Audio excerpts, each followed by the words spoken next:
a new way of dealing with those people. Oh, that's a trigger word? I leave you standing see-through. I'm known to catch wreck. He do. I'm planning my next steps. Defeat you. If you ain't heard, I'm that. Sequel. Award-winning, magnificent, ain't no one that's my equal. Prequel, I'm the lethal, some say unbelievable. Who easy make it do what it do? Who knew? Album 2, in my mind I chose to deliver to you. On your porch, kick the box like UPS do. I ain't through with this dose of truth. One too many ain't shoot. Why would I choose to inform you? I'm letting loose 59 milli, pot of stove, I'm cooking goose.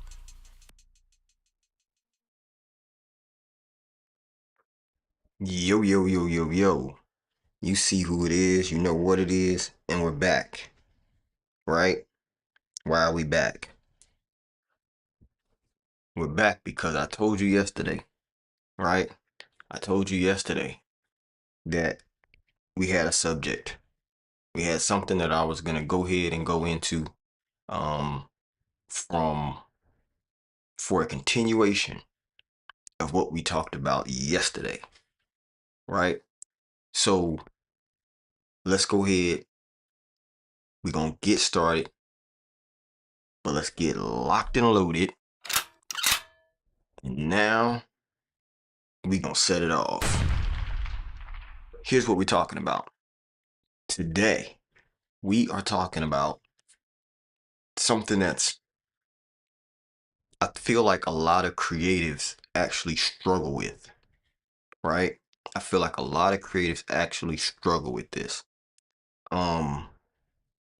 Which is knowing when your idea is good enough. And when I say good enough, I'm not necessarily saying that your idea is, not good. Like, I'm not saying it's not good. I'm saying good enough to keep going, right? Good enough to put it out to the world. Good enough to let that bad boy fly. You know what I'm saying? Like, that's a struggle. And I'm saying that because I too am a creative, right?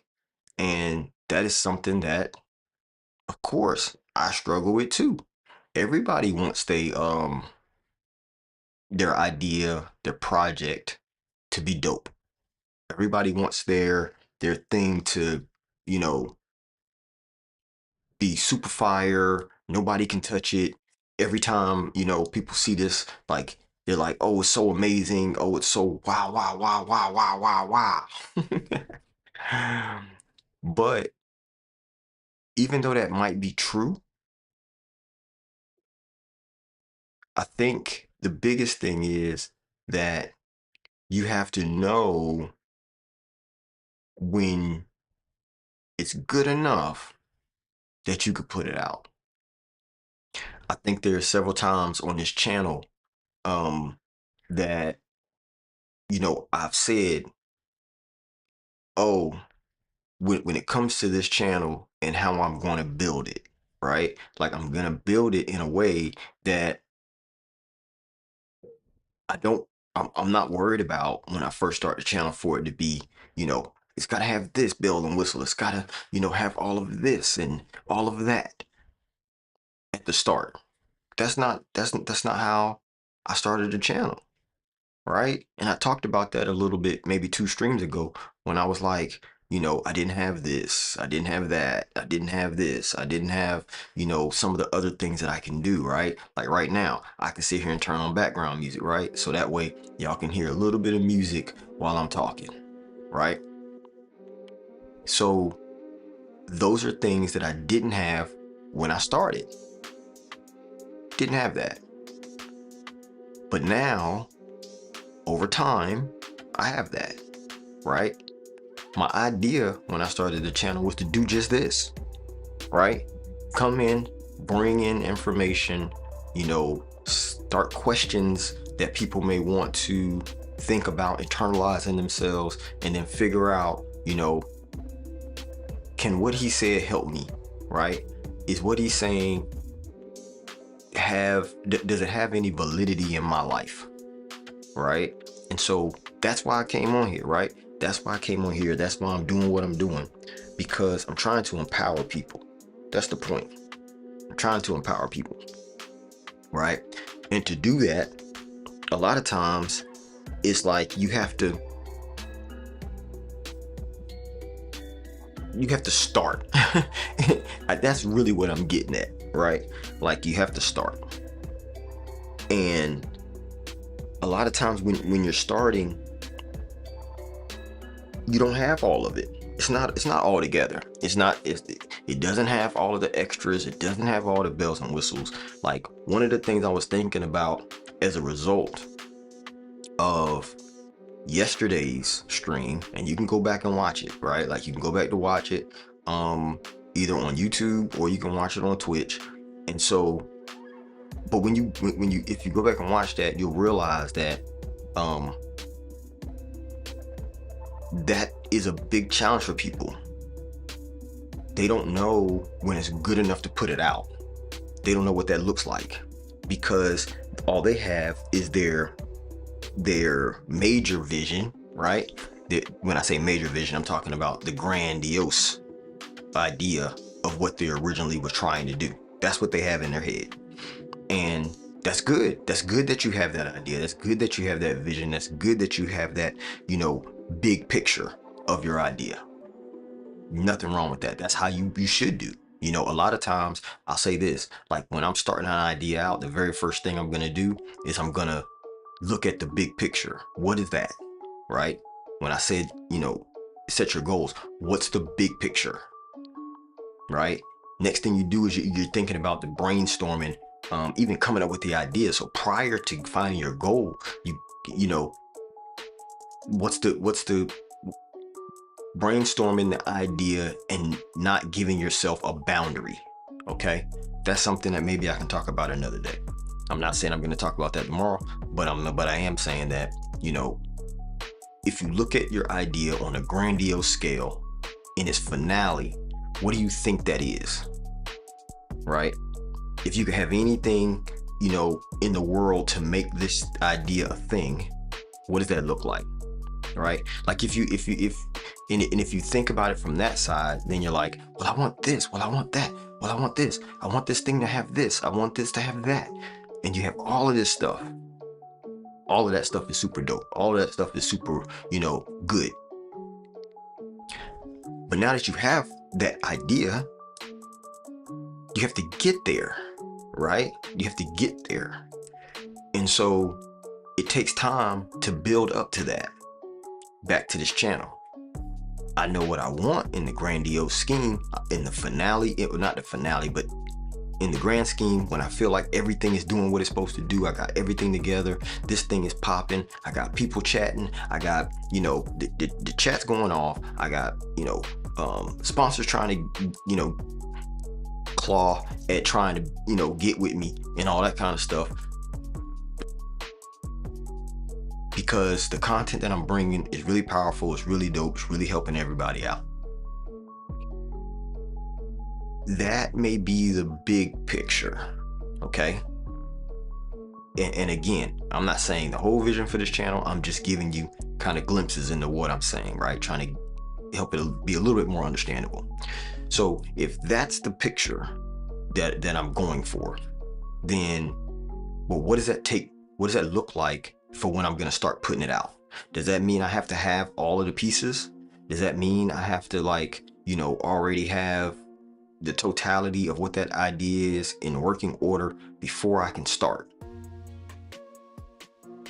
No, I truly don't think so, right? I truly believe that there comes a point that what you've done and what you started to build is good enough to let that bad boy fly. That doesn't mean that you're not constantly upgrading, right? That means that you've just gotten to a point that you have enough things in order, in working order, to start. Think about this. To start a streaming channel, there's a couple of things that you need, bare minimum, to start. Okay? So that's what I'm saying. You figure out what those are. For a streaming channel, it's obviously, just despite anything else, you're gonna need a computer, right? Bare minimum. Bare minimum. There's another bare minimum that you can't do without, which is internet, right? Can't have a streaming channel if you don't have internet. Now, the type of internet you have can vary, because you can stream via cell phone internet, right? And when I said that the computer's bare minimum, a smartphone is a computer. Does that make sense? So it's not that you have to have a regular computer or a box computer or whatever, right? You can have a phone, you can have an iPad, you can have some kind of a tablet, whatever. It's still a computer, right? The next thing you need is gonna be internet. Despite anything else, you're gonna need internet. Now, the reason why I said those two things are the bare minimum is because you can start a streaming channel and not even have a camera. You can start a full-on streaming channel and not even have a camera. You know what I'm saying? So that's not even a part of the minimums. Now, depending on what your idea is, it may be a minimum. Okay? So in this scenario, based on my channel, right, The Real Rich Bees, I do need a camera because of how I envision being able to deliver information, right? So those are the three things for me: internet, computer, camera. Internet, computer, camera. I had to have those three to start. I didn't need anything else to start. And if I'm not mistaken, let me think about it. Because I'm almost at my 1 month anniversary of this channel. I'm so excited that we got here. I'm so excited that we took this time, that I even chose to do this. You know what I'm saying? So now it's like, do I even need to go any further, right? Do I need to go any further? Have I arrived at the grand scheme for this channel? No. But I started it, and if I'm not mistaken, I started it, the very first stream I did, I think I did do it on this computer because I was in my studio. However, the very next stream I did from my phone. I did from my phone because I wanted to see if it would be reliable enough that I can stream at times when I'm out and about. So I tried it. It worked pretty good. So I was like, cool, that gives me a whole nother level of what I can do with this channel. So it's with all of that, when you put it together, because remember we talked about yesterday, stacking up, right? When you put it all together, smush it together, what you have is the ability for me to now go live. I can put it out to the world, and now basically I can start.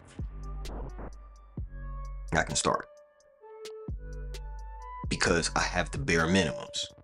That's good enough for me to start. All right?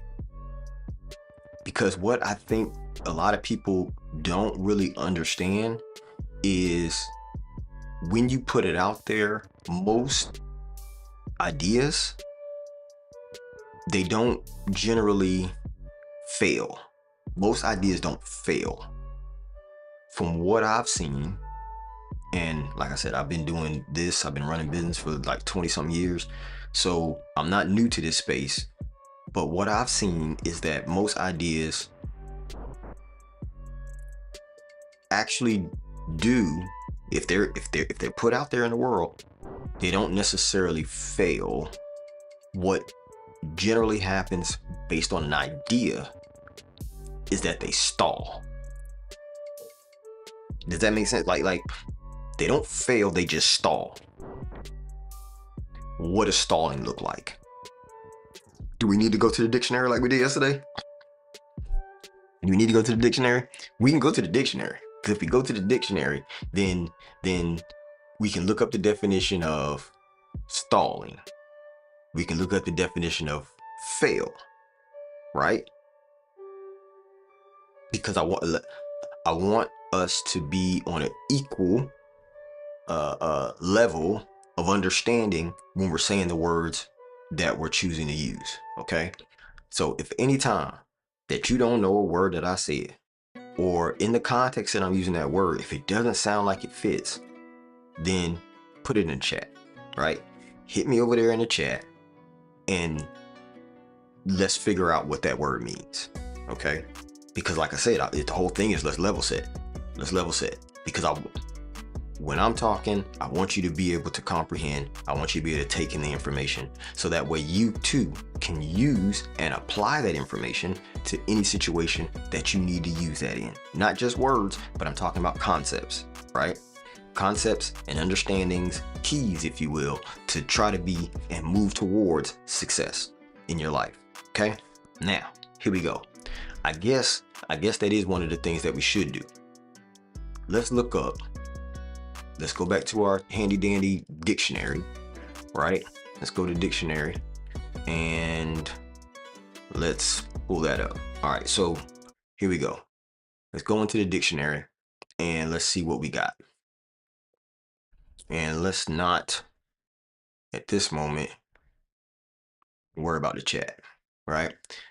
Now, that doesn't mean I don't want you to chat, so jump in the chat, because, of course, this is a conversation. This isn't necessarily me just spilling information. I want to hear back from you. I want you to talk to me and tell me what you're thinking, what, where we are with this content, and what we can continue to build on as we try to roll out this topic. So that way, again, we're on a level playing field. We're talking the same language. Okay. So let's go. Let's look up the word, because what I said first was most ideas don't fail, right? So what does failing mean? What does fail mean? Let's look up fail. Fail. To fall short of success or achievement in something expected, attempted, desired, or proved. To receive less than the passing grade, right? There we go. To receive less than, oh, I can't even highlight it. What the world is happening? What's going on with my mouse? Let's see. Okay, there we go. To receive less than the passing grade or mark in an examination, class, or course of study, right? To be or become deficient or lacking, be insufficient or absent, fall short. To dwindle, pass, or die away. To lose strength or vigor, become weak, right? And we can keep going. But the point is that most ideas don't fail. They stall, because the idea doesn't become deficient or lacking. The idea is the idea, right? The idea doesn't fall short of success, right? It's the action that does. And so a person can fail, but the idea doesn't. Now, even with that, it's like if you think of the word fail means not passing, right? Or fall short of, if that is what fail means, then if we look up what stall means, right? What does stall mean? Stall. A compartment in a stable or shed for the accommodation of one animal. That is a stall. A stable or shed for houses of cattle. That's true too, right? A booth or stand in which merchandise is displayed on. That is to a stall. Corral. Okay. One of a number of fixed enclosed seats in the choir or what is that? Chancel of a church for the use of the clergy. Oh, that's a stall? I didn't know that. I didn't know a stall was a pew. Wow. You learn something new every day. Wow. That's interesting. A rectangular space marked off or reserved for parking a car or other vehicles in a parking lot. That is true too. Because they do call them stalls, right? They call them stalls. Okay. An instance or the condition of causing an engine or vehicle powered by an engine to stop, specifically by supplying it with poor fuel mixture or by overloading it. Now, here's the thing. We are using this word like this definition, right? That's how we're using it. So also we're using it like this: an instance or condition of causing an aircraft to fly in an angle of attack greater than the angle of maximum lift, causing loss of control and a downward spin. That is more so what we're using this word like, right? That is what I would consider a stall, right? We know that. We know that. This is interesting too. A protective covering for a finger or toe as various guards and sheaths or one finger of a glove. Interesting. Is that not interesting? I didn't know that. So a stall is one finger that you put in a glove. So the glove for one finger. I don't need to make those actions. Uh, the glove that you put on your hand, one of the fingers one of the fingers of the glove is called a stall. So then I can say one of the stalls of the glove I put my finger in. That's still a stall. Wow. Wild work.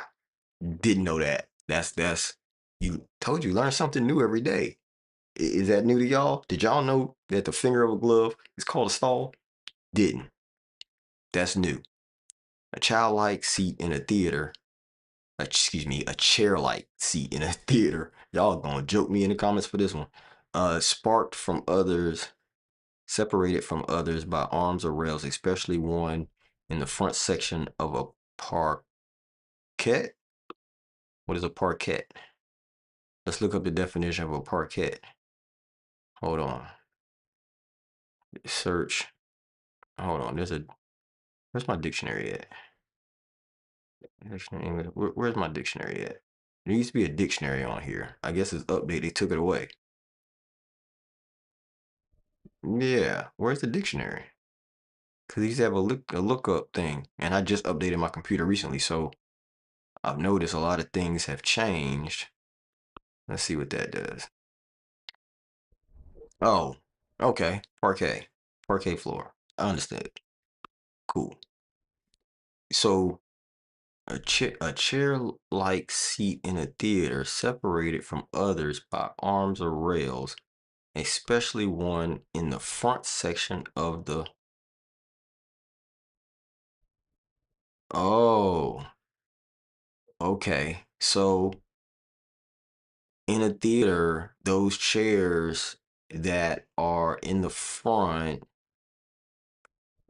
that are separated by arm rests or the ones that have rails on the sides are called a stall. Okay. Okay. All right. But here's what we're looking for. We're looking for this: an instance or condition of causing an aircraft to fly at an angle of attack greater than the angle of maximum lift, causing loss of control and a downward spin. Right? So if an idea stalls, then that means that it can't fly, right? And it starts a downward spin. Now, we're changing the fact of that it's an aircraft, but an idea does take flight. Remember, I told you earlier, I said once we get to good enough, then we just let that bad boy fly, right? That's what I said. So if that's the case, right? We just read the definitions, and if an idea is like an aircraft and we cause the idea to fly at a greater angle than that of the maximum lift, then that's going to result in loss of control and a downward spin. Let's think about this, right? Because this is what I call connecting the dots, right? Which is basically just really taking in the information and then figuring out, does that apply? And if it does apply, how does that apply? So if we have an airplane, I know what stalling on an airplane looks like.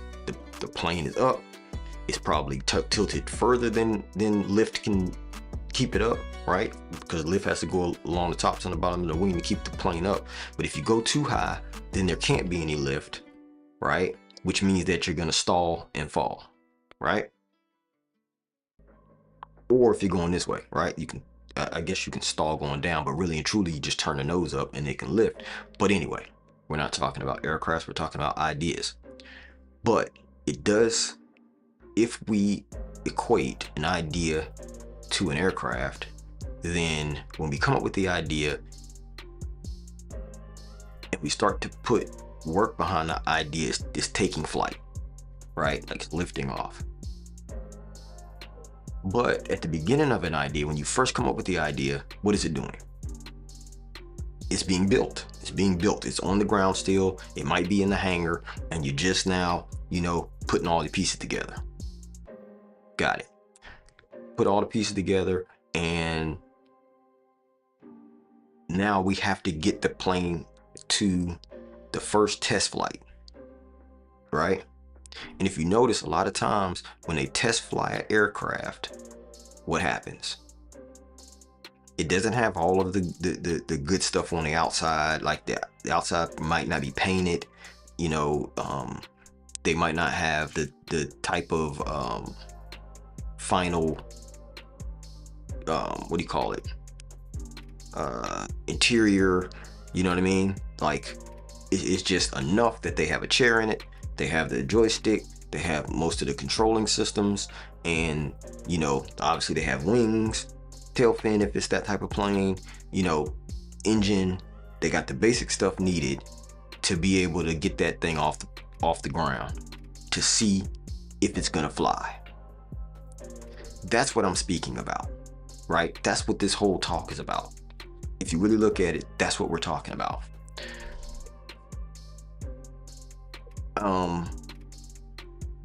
So now again, this is me walking this out in real time, because that's what we're doing. We're walking it out in real time.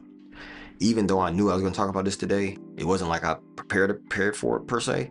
It's more so I'm using the things that I already know to get to the answer, because everything connects. Everything in this world connects, and you can connect the dots and be able to get an understanding that can help you move forward. Because the whole thing, remember we talked about it yesterday, is to progress, right? Progressing basically meaning to move forward. And so if that idea then is built up to the point that we have enough with it that we can go ahead and get it up for that test flight, then that is the goal. That is the goal, because that's progression, right? But if you sit there and you're trying to figure it out, right? Like you're trying to figure it out, and it's causing you to not really deal with the major things. What do they say? You're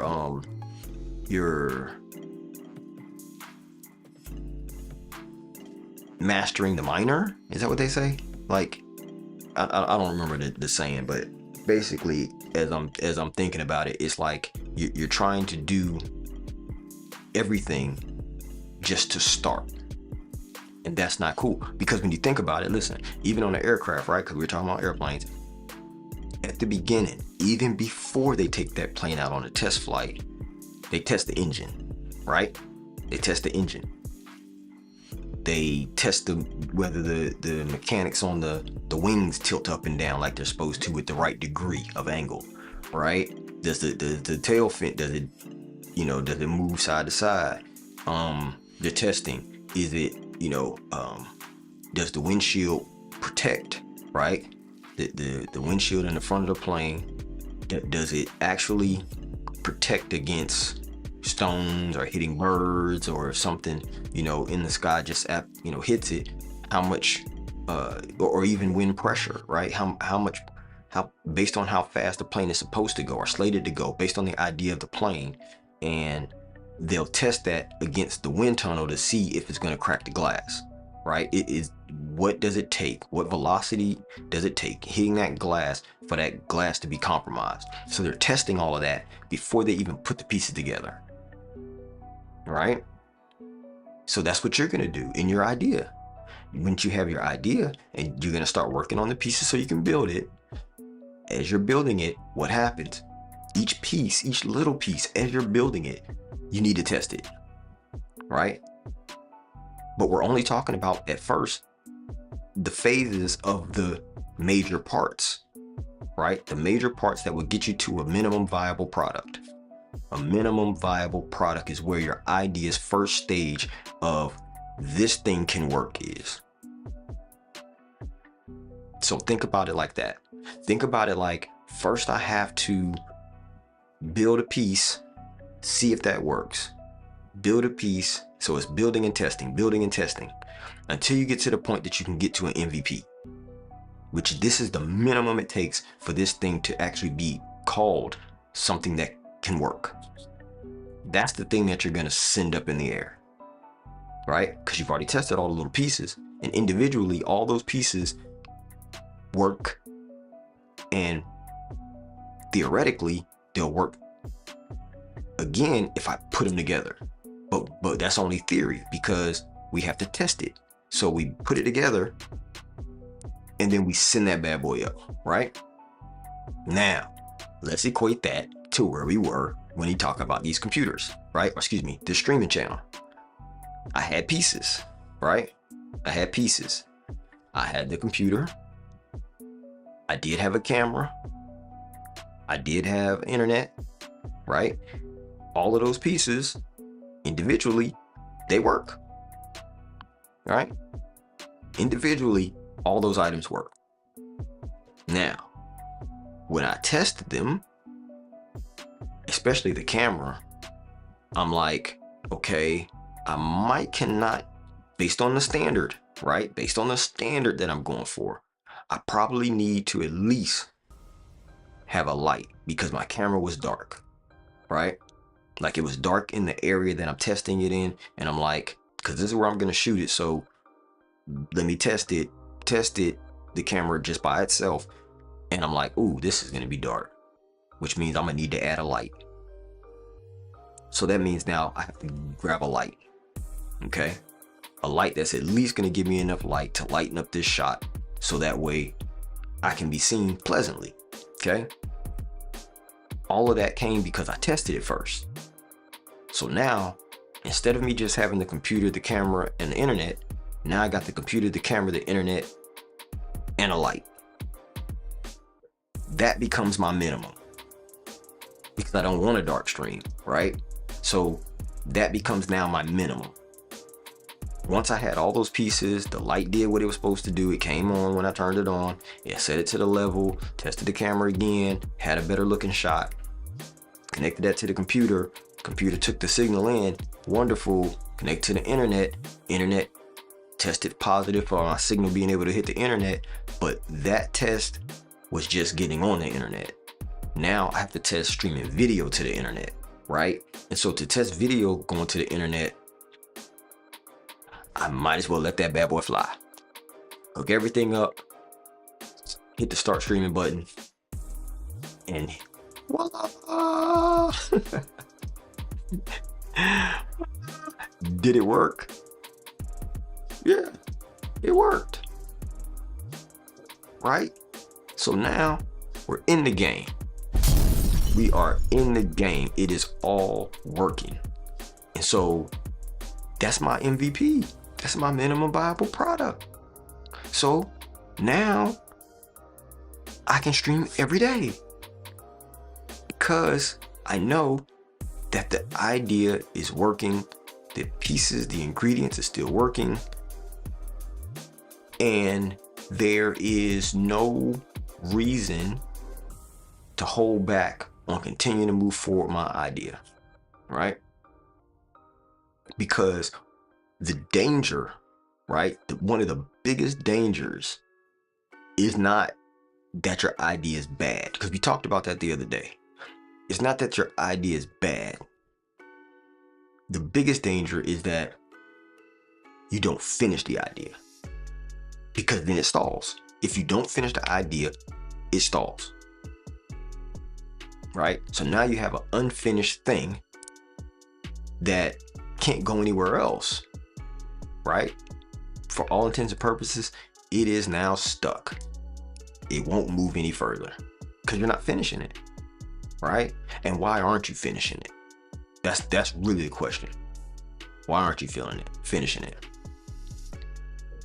Is it because it's not the top or the best that I see it at in my head, which in the end, right, your grand scheme, you're thinking that it's going to be like this, and so in your head you're like, I can't let this fly, right? Like, it just feels wrong. It feels wrong for me to let this go like this. You know what I mean? Like, if that is your hold up, right, or your stall point, where the wings of your idea don't have lift anymore, then now it stalls, it becomes unfinished, and now you want a timeout. But the question is, why do you feel like it feels wrong if it's not totally done? Like, if it's not totally done, why does it feel wrong? Could it be that you're tying the output of your idea, or the thing that you've created, which is the output? Is it because you're tying that to your personal identity? Right? Because you could be like, well, people know me for having my stuff together. People know me like when I come out with stuff, it's got to be A1. You know what I'm saying? So you're tying your idea to your identity, which is connected, but it's not at that point, right? Like, people, when you put it out there, people will see it, and yes, people will judge it. That is true. But you know that you have a bigger plan for that thing. You know that this is just the beginning. But what you don't know is that not everybody is going to judge it. They're going to pay attention to the content in which you're delivering, not necessarily to the vehicle itself, right? Can it do what it said it's going to do? So in the terms of the plane, right? If they're doing a test flight on the plane, then the biggest question that you have is not whether it looks good, not whether it's finished, not whether it's, it's got all the bells and whistles. That's not what the judging point is at that moment, right? When you're just starting out, when you're fresh to the market, that's not what the judging point is. The judging point, at that moment, is, does it work? You know what I mean? Did it work at the time when you let it fly? Did it complete that first test case, the use case of the thing that it said that you said that it was going to do because of the idea, right? Did it do that? If it did the minimum of it, you can keep moving. You know what I'm saying? You can keep moving, because the whole thing is to get it to a point that it's good enough and let it fly. And once you get comfortable with that, doing it repetitively is easier. Meaning, every time you come up with an idea, you'll know what that point is. I'm at a point that's good enough. Let that bad boy fly. Let it fly, because I'm gonna keep building it. Like, it's gonna keep, like, I'm adding more to get to the final vision. You know what I'm saying? And I can give you some more. I can give examples of companies and ideas that have grown over the years, but didn't start out the way that it is currently, right? It's in a great form now, but it didn't start out that way. And I'll do that in a second.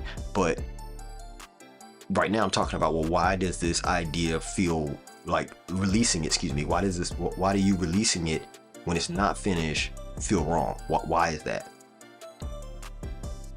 could it be because you have this, let's call it fear, right? Fear of your idea being seen as not ready. This ain't ready for prime time. Well, no, it's not. I'm just starting it, right? It's not ready for prime time. So don't let nobody like put you into that mode of anxiousness, anxiety, and fear, because it's not done yet. You know it's not done yet. So don't even pay attention to the haters. Don't pay attention to the people who are trying to, put upon you what they think is like they know it all, or that they would have done it a certain way, right? Because the whole thing about your idea is for it to be clear in the intent of what it's doing. If you can be clear in the intent of what it's doing, then you won't confuse the polish for it being, for it actually achieving what it's supposed to achieve or doing what it's supposed to do. The polish is the extra. That's everything that goes on top of the minimum. The polish is everything that goes on top of the minimum. Right? So there should not be a fear of, well, it's not ready yet, right? Now it could be not ready yet because you don't have all the minimums together, but not in the form of, the polish is not there, right? As long as it works, each piece that's supposed to work to get to the minimum of what that thing is supposed to do, if they all work, you can let it fly. Don't even reserve yourself to say, oh man, it's not finished yet, still working on it. Oh, I still got more to do. You do have more to do, but that's polish. In the meantime, let's get this thing up out of there. Why? Because if you don't, what happens is you end up, not having that revenue stream that idea could start to generate, because there's a lot of people who will see the vision, like they'll see what you're creating and be like, oh yeah, because think about it. A lot of times when they have like applications, when they have aircrafts, matter of fact, most products, once they can get them to a minimum viable product, that's when they can take that thing and actually go get funding. Because the people who are investing in these things, they understand that there's more to do, right? You're telling them it's an MVP. This is the minimum product. We have a lot of ideas on top of this, or polish that we're going to put on top of this, right? To really get it, prime time ready or market ready. But we've already tested it, and we tested it as working, right? People like the idea of what it was. It solves X, Y, and Z problem.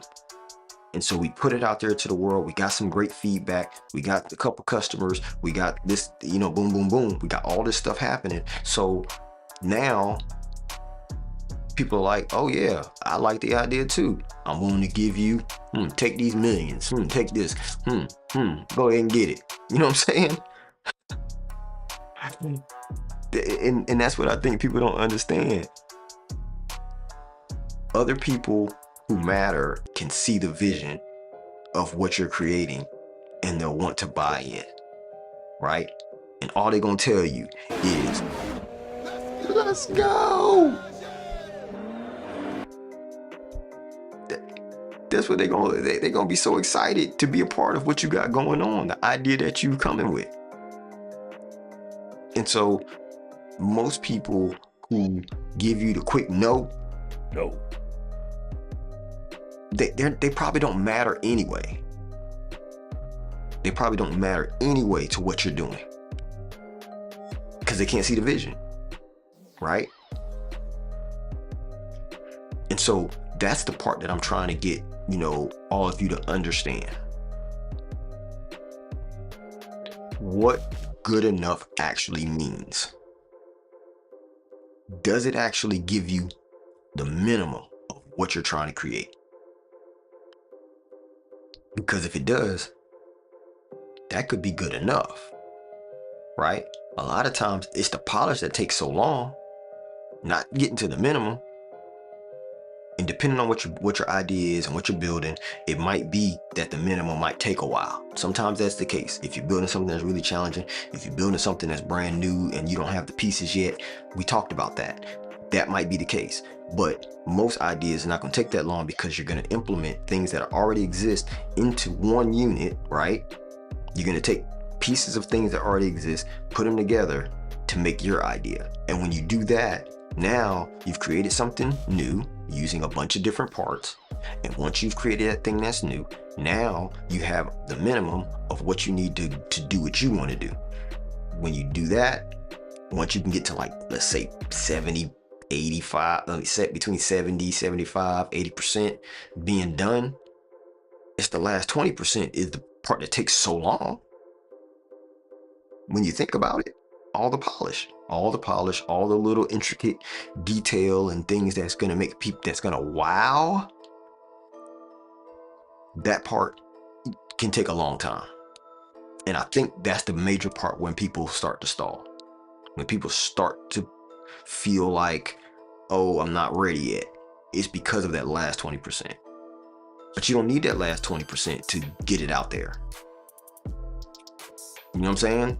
You do all that you can to get it to good enough. Right? Because also what you'll find is when you get it to good enough and you put it out there in the world, then you'll get feedback. Right? It creates a feedback loop. People will start to say, oh, this is great if you know, once you're able to get this part done, or once you're able to do this next thing, or this would be great if you had something that went with it that did this right here. Now you have feedback that you can implement into your vision if you didn't already think of it, or even if you did think of it, now you know that that next thing that you're going to add to it is going to work, or is going to be well received because the feedback loop came in. That's what you need. Any successful idea needs to have a feedback loop. So once you get to that minimum and you know that, okay, boom, feel like this is good enough, this has the minimums of what it takes for it to work, and you put it out there, you start to take in the feedback. And now once you get that feedback, people should be like, oh, this is great. You know, I know this will help me do blah, blah, blah. You know, only if it had this little piece right here. Now you start to build up this list of things that you know that now I need to add to build it. You know what I'm saying? Things I need to add to this to get to the next level. And that's the part that really punches up your idea, if you will. You know what I'm saying? Makes it better, makes it greater. So if you remember that the feedback loop is better than working in isolation, I think you'll find that a lot earlier on, you'll be willing to release that idea. That you'll be willing to say, okay, it has all the minimums, so this is good enough. Let's see what they say. Let's put it on out there. Let that bad boy fly. And I'm doing this a lot. I'm doing this motion a lot today, but I'm doing it a lot because that's how I feel every time that I, like, when I'm ready for something, like say I mix an album or something like that, and it's ready to go. I'm like, just let that bad boy fly. Let it fly. You know what I'm saying? Go on and send it. Go on and send it. And because for me, I envision all of my ideas to get to that point, right? Every idea that I've already worked on, I got ideas that I'm still working on. Some of them aren't at the level of Let It Fly. You know, I have one that I recently finished toward the end of last year that I did get to that point. And once it got to good enough, I let that bad boy fly. I let it fly. And it's accessible now. You know, if you want to check out that idea and be a part of that idea and tell me, you know, put the feedback loop in it, because I actually, in the app that I created, there's a feedback loop in the app. So you can put in your comments or whatever. You know, you can suggest different features. You can tell me what's going on with it, whether it's not working or whatever. So here's what you do. Go over to richbees.com/links. Go over there, richbees.com/links, and you'll see at the top there should be a banner that says bipocstock.com, right? Or you can just head over there. Head over to BIPOCSTOCK.com. Right? Head over there. You can sign up to use the app. You'll be able to get into the app, and that's going to give you access to what BIPOC stock is. I'm not going to sit here and talk about it like that and go into detail, because you can go to the website and you can see exactly what it is and exactly what we're doing over there. Okay? That's BIPOCstock.com, BIPOCSTOCK.com. Again, it took me about 1.5 years to build it, but once I got to a certain point, I let that bad boy fly. It's got majority of the ideas and things that I wanted to do in there, and I let it fly. Am I still working on it? Yes. Does it require more work to get to where I know it needs to be? Yes. But at the bare minimums, it's working, and it has the basic feel of what I'm going for. So take a look at it, and you'll see that I'm not telling you anything that I'm not already doing. You know what I'm saying? I'm getting it to minimums, and I'm letting them fly so I can get feedback and I can keep building, right? But in the turn, also, the twist is, when you get it to that minimum and you let it fly, that gives you time to either start another idea and get it to that point, or, you know, because you're waiting for feedback to come in. So you can move on to a different project or a different idea and start to work that in your mind, and then start to work it on paper, and then start to work the little pieces, and then you go back to the other idea, because the whole thing is to stay engaged and stay creative, right? Stay engaged by staying creative. If you can keep that creativity going, you'll start to get into a rhythm, right? A flow of getting things to the minimum, to the 80% point, and letting them go. Because you'll realize that it's no shot on your personal identity. It's not. It was an idea. You put the idea out. You know what I'm saying? And that's what we're supposed to do, right? Us as humans are supposed to create things. And yes, you can create them, but that doesn't mean you're supposed to hold on to them, right? Like, oh, this is my idea. It's my baby. You know what I'm saying? No, you gotta put it out in the world. Let that bad boy fly. Let it fly, right? That's what birds do, right? They create this bird, they feed it and feed it and feed it up in the nest, and then one day they push it out. Fly. If it flies, it's ready. If it falls down to the ground, that's a dead bird. That's a dead bird. And obviously, if it survives, I'm pretty sure after that it's gonna learn how to fly. You know what I'm saying? So think about it like that, man. You know, because it makes it makes you lighter. It actually makes you also happy that once you get to that point and you let it fly and you like, I did that. Okay, cool. You know, it gives you a moment to rejuvenate yourself. It gives you a moment of excitement, right? Yes, you'll be anxious. Yes, you'll be feeling like, oh, I hope it does well. Oh, I hope people don't, you know, you do all of that. Yeah, you probably will. But the point is to just do it. Right? Because it doesn't matter any of that other stuff, because it's your idea. You built it. Now it's time to put it out. And when I say built it, it might be, you could be making a salon, right? You could be building a barbershop. You could be building a car. You could be, you know, making products like shoes or, you know, anything. It doesn't matter what the idea is, because once it gets good enough, put it out there. Put it out there. Get feedback. And then you make a next version, right? And I don't like to keep giving all of these Elon references, but what do you think they do with SpaceX? They've been testing that daggone rocket, the one with the Starship on it, for how long now? 2 years? Has it been 2 years?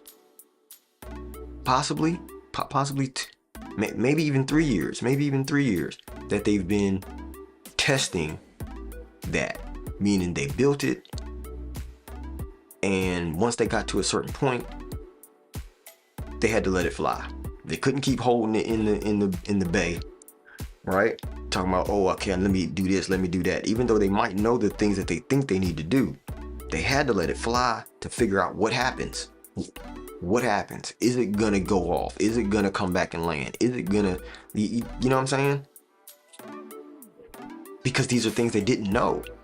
They knew what they wanted it to do. They knew what they programmed it to do. They knew what they built. But the only way to see if it's gonna work is to let it fly. And that's what we're doing with our ideas. It's the exact same thing. Exact same thing. We knew what we wanted it to do. We knew what we built it to do. And now we gotta let it fly. So take your idea, get it to the point that it's good enough, and let it fly. That you don't need to be sitting there doing the same tweaks. Oh, I gotta tweak this. Oh, I gotta tweak this one pixel. I gotta tweak this one, frame. I gotta tweak this one, nail or whatever. You know what I'm saying? Because the truth is, the core idea has not changed. The core idea, that's the point. That's the point. It makes no sense for you to make optimization to it and nobody asked for it. You have no feedback that required optimization. Nothing told you that because you did it one way already, you started that idea, you did it that way, and nothing told you that that's not gonna work and you need to optimize it, or that's gonna be slow, or that's not gonna, nothing told you that yet. So how do you know that? Which means that you're going back and forth on the same thing. I'm gonna code this and then I'm gonna recode it. And then, no, you know what? It might be better if I code it like this. Like, you're doing the same thing 3 times. You're wasting time with what you're doing because you don't want to put it out there because you don't think that it's going to be good enough. And actually what you're saying is it's not perfect. And perfection is the antithesis to good enough. Yeah, sometimes I have a problem saying that word, antithesis. Antithesis. Yeah, that's how the saying goes. Perfection is the antithesis to good enough, meaning it's against it, because perfection is something that is never acquired. Nothing is ever perfect. We're flawed, such is every idea that we create. Nothing is perfect. So if nothing that man creates is perfect, then it just has to be good enough. So think about that. Really, and I'm serious, really think about that.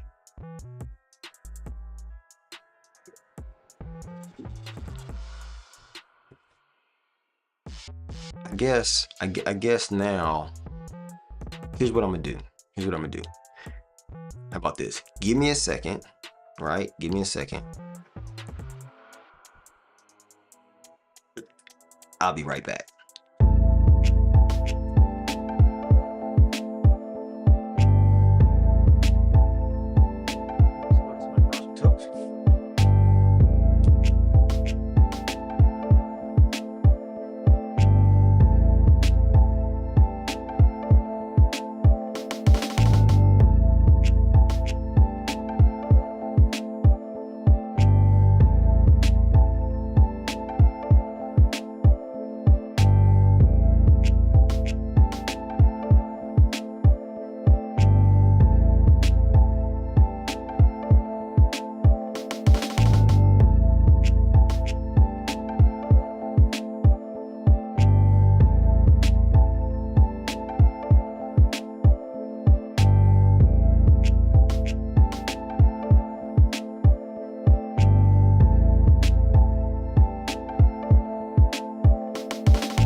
All right. If I can get my switcher to keep working right. See what I'm saying? Issues. All right, so I was thinking about it, right? And I want to really bring this home for you guys. I want to really, really bring this home for you guys. So how can we do that? How can we bring this home for you? Because I'm really trying to think of a way to like put this all together.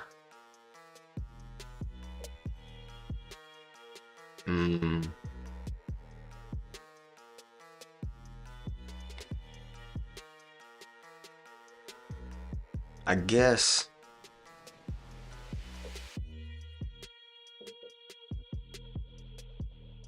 here's some takeaways. Okay, these are going to be one-hitter quitters that you can kind of, I guess, know whether or not your idea is good enough.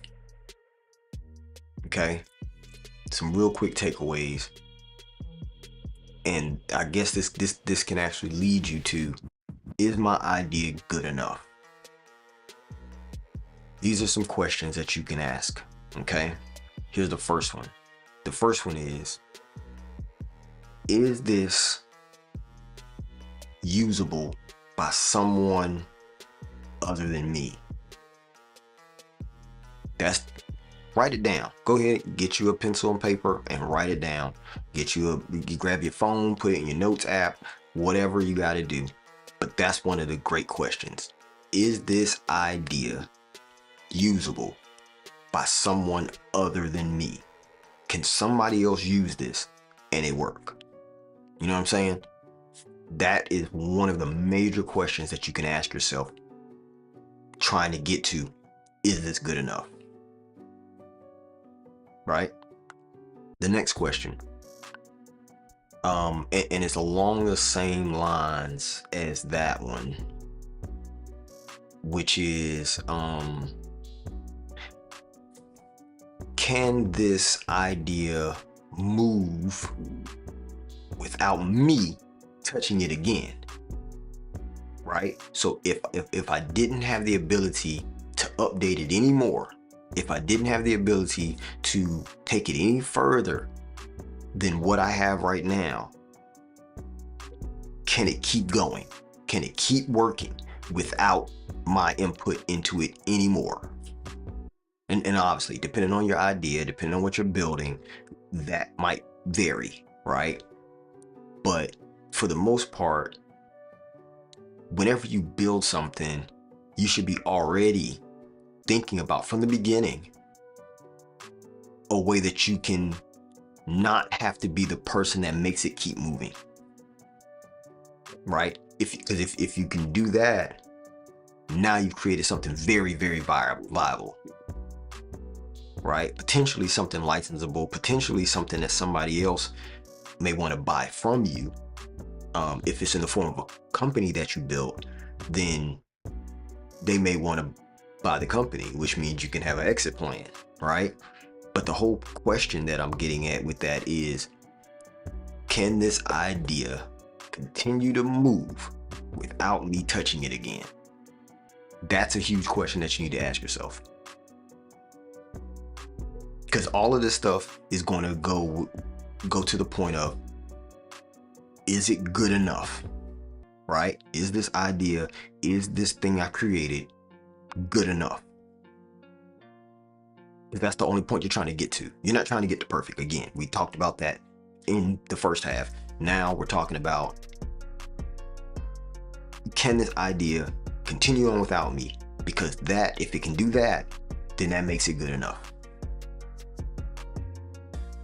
Even though you're going to keep building it, even though you're going to keep updating it, right? That's not what we're getting at right now, though. We're only getting at, is it good enough to put it out, right? All of the other things, those things will come as you build them, or as the team that you bring on to build those extra things. But right now, Only thing we need to know is it good enough to put out?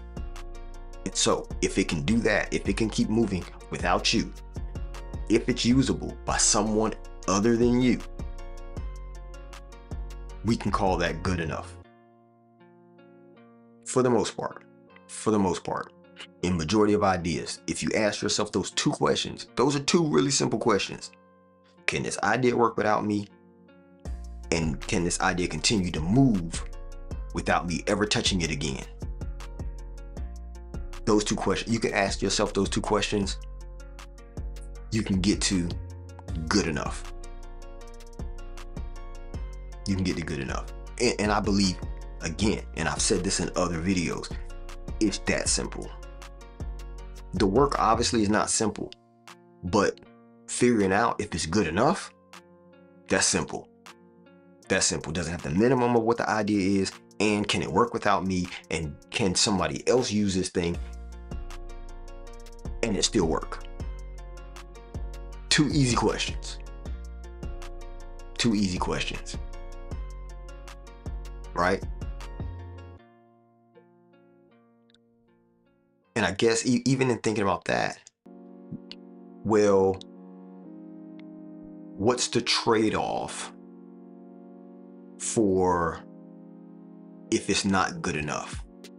If it wasn't good enough and you put it out there anyway, what's the trade-offs?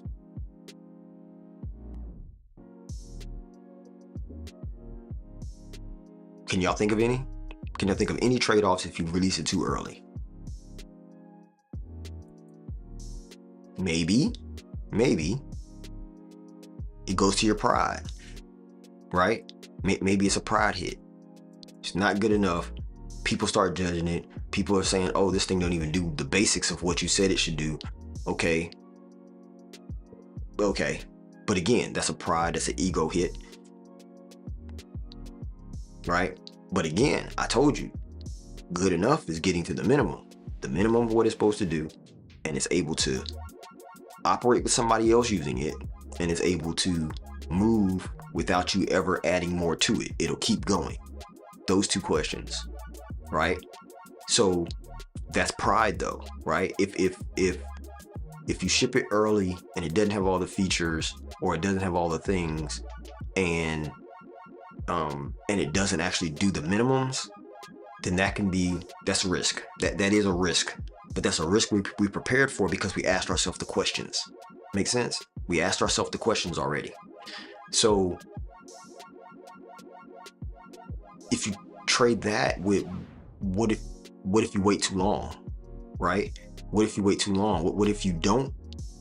What if you got to good enough a while back, and then you go and you wait because you feel like it's not good, so now I'm working on the perfection, right? I'm working to get to the perfection, the perfected form of the idea. Now you're late, and because you're late, it could cost you momentum, right? It can cost you the ability to be first to market. It could cost you the position that you could have had if you just released it when it was good enough. That makes sense? But one of the things that you'll end up finding out is that when you get it to good enough and you just go ahead and let it fly, then you'll learn more a lot faster.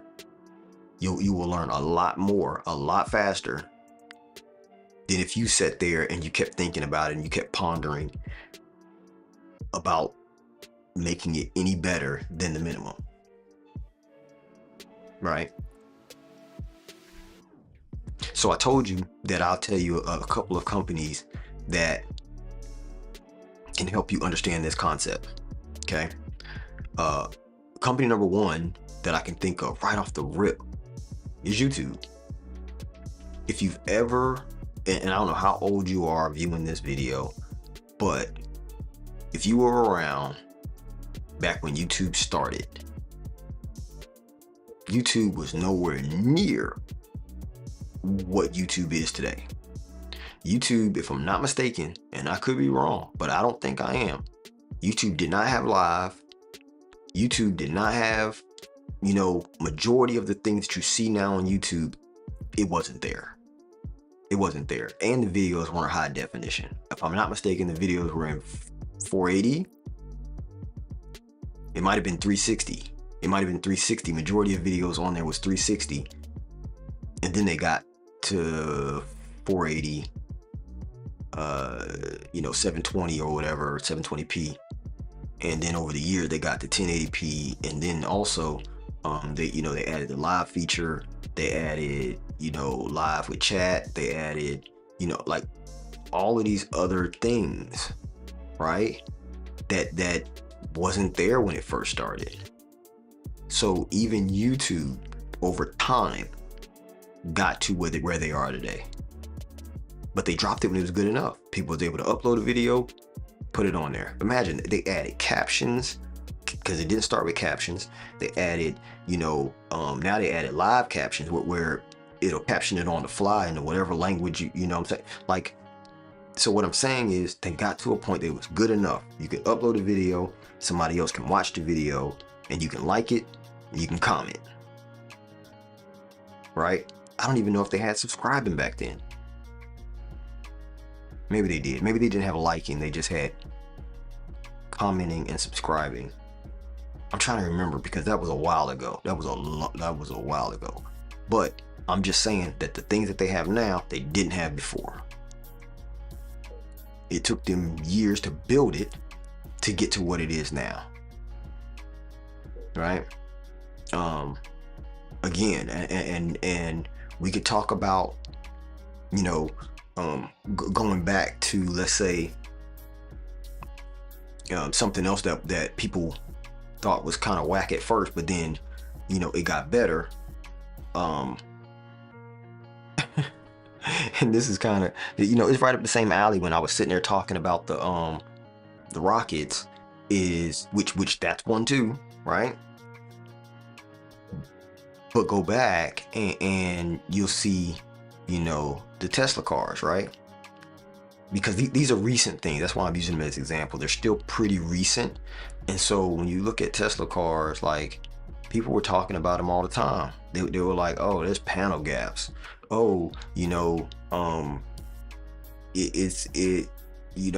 doesn't stay charged when it gets cold outside. Like, all of these things. But these problems, they fixed over time because the car still drove, right? Remember they had the whole debacle thing when they were talking about the cars, what do you call it? The screens would go off, like while they're driving, a person's driving their car, the screen would just go, all the screens in the car would go off in the Teslas. In the middle of driving, which means they didn't see any controls of the car, nothing like that. But they did at least build a fail-safe that even if the computer cut off, the car still drove. Right? So they tried to cover every scenario that they thought could possibly happen, and it did happen. But it was still good enough that they put it out there. Good enough that they had how many orders before they even finished? Like, they had people ordering the car and they didn't even finish the car. Did they ship the cars on time? I don't think Tesla has ever shipped a car on time. But they did get funding for the test vehicles, and they weren't even ready. Matter of fact, if I'm not mistaken, they got funding just for the idea. They said, oh, here's what we're thinking about doing. People start sending money. So I'm saying that your idea doesn't even have to be done yet. It doesn't even have to be at the MVP, and you can still get funding.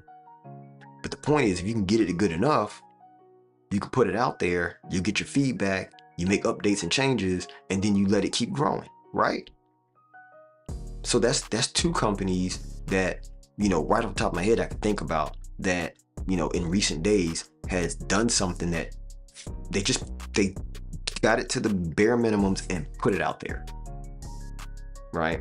So if you think about, and I'm pretty sure you too can think about a couple of other companies or ideas that got put out there, and at the beginning it was very minimal, right? Because most things that end up being successful are because people aren't afraid to just Get to the minimum and put it out there.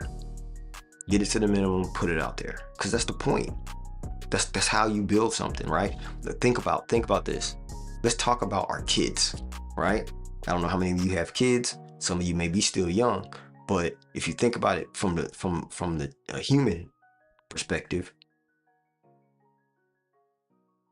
we have our kids from the time that they're born to 18 in most cases, right? At 18, do we still hold on to them? Do we say, oh no, you still need to, you got to be in my house, you can't leave yet, all this kind of stuff, you're my child, ooh. And yeah, some of us might feel that way. Some of us might even keep it longer, right? Keep that child in the house longer than being 18, right? And that's not, I'm not saying that you got to kick your kids out. That's not what I'm saying. But you do have to give them autonomy, right? Meaning, go, be, do. You gave them authority. You gave them the understanding of life. You gave them all of the tools that you thought that they needed at the time. You got them to their bare minimum of what being adult looks like. I can't help you be an adult, but I can be here to coach you or give you, be an advisor for you in the adult situations that you may encounter if you need help, right? But that's the feedback loop. They'll come back, they'll ask you, hey, I had this going on, blah, blah, blah, blah, blah. I don't know what to do, blah, blah, blah. Okay, cool. Give them the information, send them right back off. You know what I'm saying? Because it's not on us to shelter their adulthood, right? We had them until they became to the point of adulthood, and then we let them do. But the other thing is, a lot of people in the form of a family will let their kids start having a lot more freedom once they turn 16, right?